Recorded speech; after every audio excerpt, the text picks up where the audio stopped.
everyone, welcome back to the show. I'm Jenny, and as always, I'm here with Mark, our resident tech guru. Mark, how are you feeling today after day one of CES 2025? Jenny, I'm buzzing. CES is always a wild ride, but this year feels different. It's like the future just showed up and said, hold my beer, I got this. Oh, I love the sound of that. For our listeners who might have missed it, CES is the Consumer Electronics Show, basically the biggest tech party of the year. And this year's theme seems to be expect the unexpected, right? Totally. We're talking AI everywhere, wearables that are practically straight out of sci-fi, and screens. Oh man, the screens, Jenny. We'll get to those in a minute, but let's just say they're not just for watching anymore. Okay, you've got me hooked already. But let's start with AI. It felt like it was woven into the fabric of, well, everything this year. What were some of the standout AI moments for you? Right? It's kind of like AI is the new electricity, powering everything. One thing that really stuck with me was this AI mirror from Withings. It's called the Omnia Stars, and it's basically a personal health command center. An AI mirror? So it's not just telling you you're the fairest of them all? Haha, no. Way more than that. This thing can process over 60 biomarkers and metrics. We're talking heart rate, sleep analysis, all sorts of stuff. It's like having a mini clinic in your bathroom. Wow, 60. That's incredible. But it also makes me wonder, how much data are we giving away with these devices? That is a little scary. That's a totally fair point, and it's something the industry is grappling with. Companies like Withings are saying they're prioritizing data security, using encryption and all that. But it's a conversation we need to keep having. Absolutely.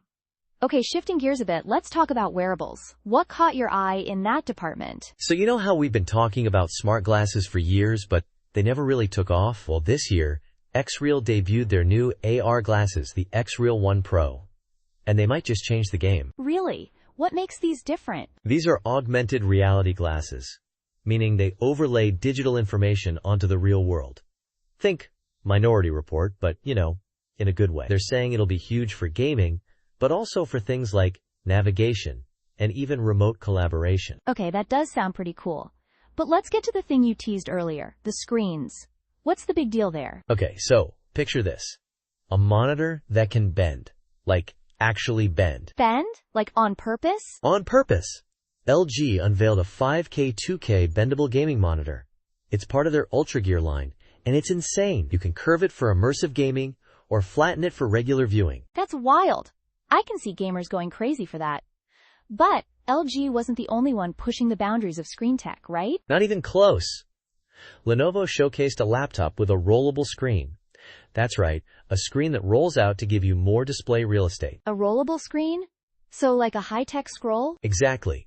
It's still a concept, but it gives you an idea of where things are headed. We're talking about devices that can adapt to our needs, not the other way around. This is all sounding very futuristic. A transparent TV also made an appearance thanks to LG. What other cool tech was there? Well, there was a solar-powered electric car, which is pretty self-explanatory but still super cool. Oh, and get this. Honda showed off a car that can drive with minimal human intervention. They're calling it eyes on, eyes off technology. Eyes on? Eyes off? So basically, self-driving but with a safety net? Right. It's not fully autonomous, but it's a big step in that direction. And for the gamers out there, Atari announced a new handheld console, the GameStation Go, that plays both classic and new games. Okay, that's a lot to take in. It sounds like CES 2025 was a glimpse into a future where technology is more integrated into our lives than ever before. Totally.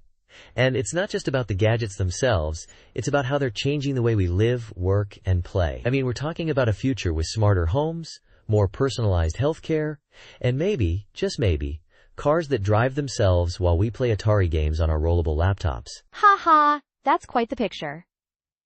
All right, Mark, any final thoughts before we wrap up? Just that. This is only day one.